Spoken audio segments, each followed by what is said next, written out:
hydrosols today. And this is a process similar to making essential oils, although we're on a smaller scale and we're using a slow, steady burn rather than a hot and fast burn like you would on a larger scale for essential oil production. For those of you who haven't heard of hydrosols, they're an aromatherapy product. To me, I see them as very much the bridge between aromatherapy and herbalism. That's because they smell amazing, you can use them in body care products and for energetic work like you would in aromatherapy, but they're a much more closer connection to the plant and using material that we foraged outside. You can grow your own materials for hydrosol, and more kind of in the line of thinking that many herbalists use. It's backyard medicine. It's safe, and it's easy to make yourself, and it allows a real connection between you and the plants that you're growing and working with. So to me, hydrosols are this really cool combination where herbalism and aromatherapy collide. First, a little bit about the actual still itself. It's made up of a few pieces. The main pot right here, this is called the pot, and this is where the plant material is with water. And this is when you apply heat, plant material starts really boiling around and unlocking a lot of the compounds that we want to have within our hydrosol. What happens is that the water with the plant compounds in it turns into steam.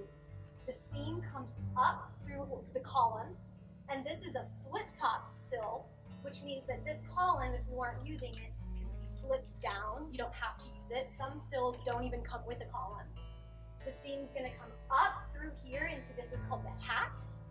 It collects and goes down what's called the swan neck, and then the steam comes into the condenser where we have really cold water pumping through on a closed loop system. And the steam is then turned back into water, which comes down through here and drips down into a Florentine separator. And the Florentine separator is what we use to separate the water, the hydrosol, from the small amount of oil or essential oil that comes out with it. So this is the same general process that is used on an industrial scale for making essential oils. However, on a home level, with this amount of plant material in a still this size, you're not going to get enough essential oils to really have that even be your goal. You may get a very, very small amount. We'll see here as we go. And some plants give more than others. These two cords that you see coming in here are what the bottom one is pumping water into the condenser coils. And you want cold water to come in, the hot water rises up, and then the hot water flushes out and back into the cooler where we have some ice in here. And it's going to make the water cold again before it gets pumped back in. And so basically what we have here is just a closed loop system that keeps the condenser coils cool.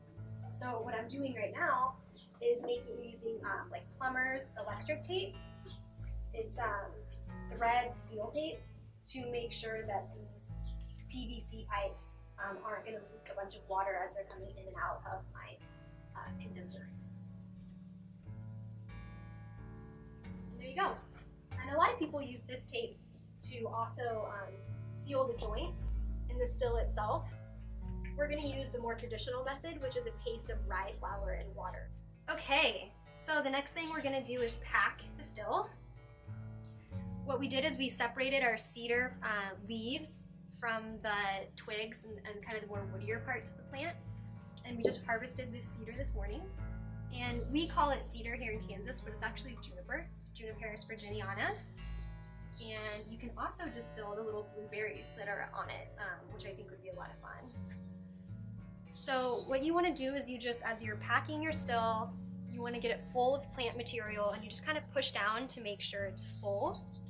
But you don't pack it down so intensely that it's like a rock hard solid. You still want to make sure the water can kind of swirl among the plant material.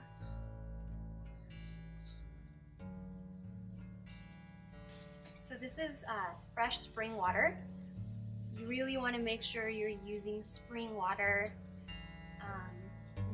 water that doesn't have chemicals, fluoride, anything added to it. This water is going to become your hydrosol.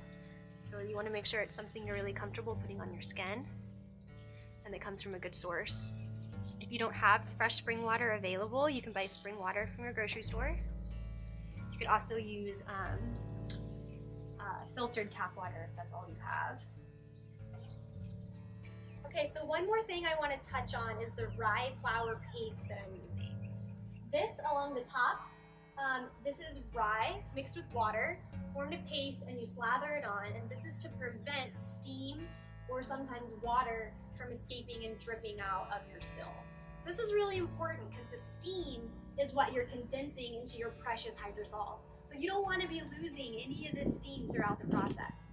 So before you turn your heat on, or as you're waiting for your still to heat up directly after you turn the heat on, you can make your rye flour paste. You want it to be sticky enough that you can roll it into a coil and stick it onto the still, but not so wet and sticky that it just slides right off, and not so dry that it won't stick. So you can kind of experiment. I actually don't have a specific ratio that I use. I start with flour and add enough water until it just is nice sticky dough. As you start distilling, you may occasionally see water or steam dripping out of your still, in which case you need to make more paste and stick it on. Okay, so when you're setting up your still, you're gonna wanna know how to get your cold water system coming through. And the reason why you want this is that your hot steam is coming down through your swan neck, down your extension, into your condenser where there are copper coils.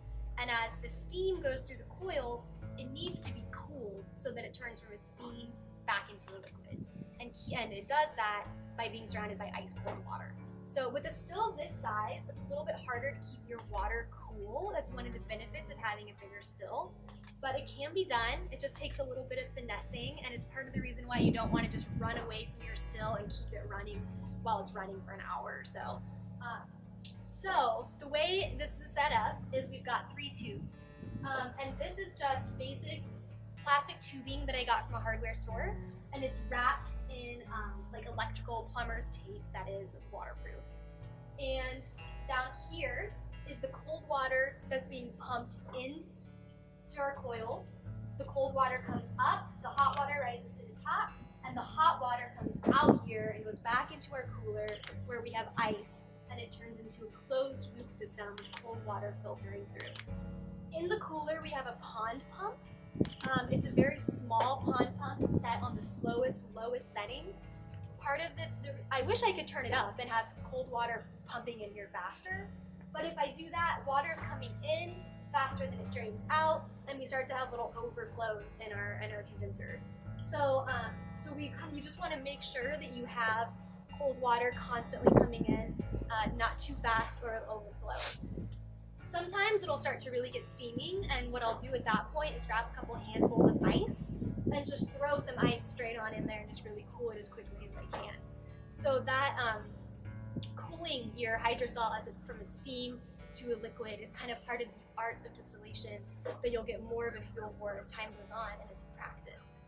So this is called the Florentine separator. The hydrosol comes out of this tube, and mixed with it are what are the essential oils. So we have the hydrophilic or water-loving compounds and the lipophilic or fat-loving compounds, all of which are released from the plant, are carried through with the steam, and come out through here when we separate them. So this Florentine separator is pretty cool. It allows us to capture everything, and the oil floats on top, and then the water comes down at the bottom because oil is lighter than water. So eventually, once this is full, we're going to turn this knob here, and we're going to drain out all the water and stop it right when the oil looks like it's almost at the bottom. And then when we're done with the process, we'll put the oil that we can into a separate container. So we're going to get about a half gallon of hydrosol out of this distillation process. It varies based on the plant. I find that I typically get about a half gallon in a 3-hour distillation. I'm using a 10-liter copper still. 10 liters is actually pretty small. A lot of people will get 20, 30 liters, but I found 10 liters works really well for me, mainly because I'm not trying to get essential oils. I'm going for the hydrosol, and I'm using all plants that I can grow in my garden. So you might be thinking, oh, I want essential oil, sign me up for the biggest one I can get. But remember that you have to fill it with plant material. So if you don't have access to a lot of fresh plant material, it's going to be difficult for you to fill a 20, 30 liter still. So just kind of keep that in mind, that's a balance. Okay, so we've covered our Florentine separator, and we went through our condenser coils with all the hookups with our closed loop water system. So the final piece of this is our actual still pot, and I want to talk to you guys a little bit about the system I have set up for heating. So I have a large propane tank. I'm not sure how many gallons this is, but you can find them at gas stations. A lot of gas stations have them, and after you buy your first one, you can take it back and exchange it.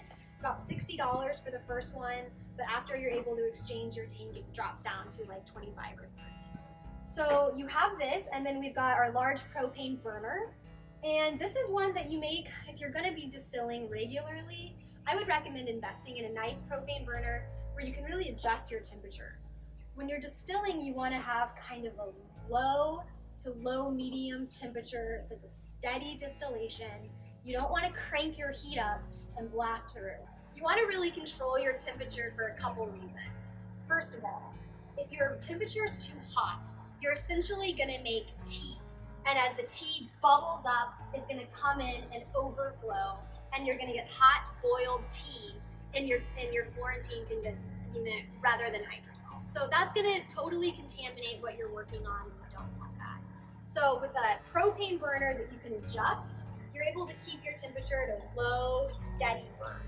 I typically like to keep my still running at about 200 degrees Fahrenheit. That's the temperature where I get good results, and I'm not getting tea, and it's not burning. Another reason why you don't want to get it too hot, and it's a cue when you are, is that it'll come out a little too quick.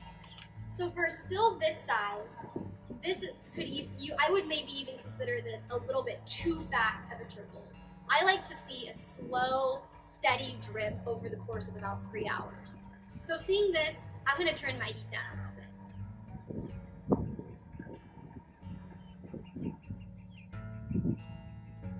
Okay, so that's the benefit of having a propane burner that you can adjust quickly and easily. We're keeping tabs on this. Well, that pretty much does it for our hydrosol distillation talk. If you have any questions, feel free to leave them as a comment on this video. We're also going to put up an entire list of resources at motherearthliving.com/hydrosol. We're gonna link to all of the materials that we use to assemble this still, along with articles about how to use hydrosols, how to make hydrosols, and a great podcast that we filmed with Liz Fulcher from the Aromatic Wisdom Institute.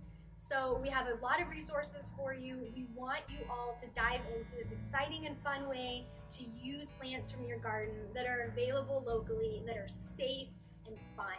So check it out, motherearthliving.com/hydrosols. You're gonna get a ton more resources.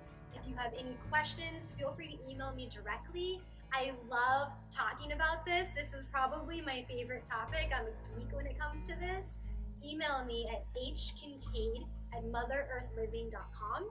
That's HKINCAID@motherearthliving.com. I'll fill you in on any questions you have. Or you can also find me on Instagram, Hannah_Afton. Again, that's Hannah_AFTEN for all sorts of distillation photos, plants from my garden, and we will just chat it up. So thank you, have fun.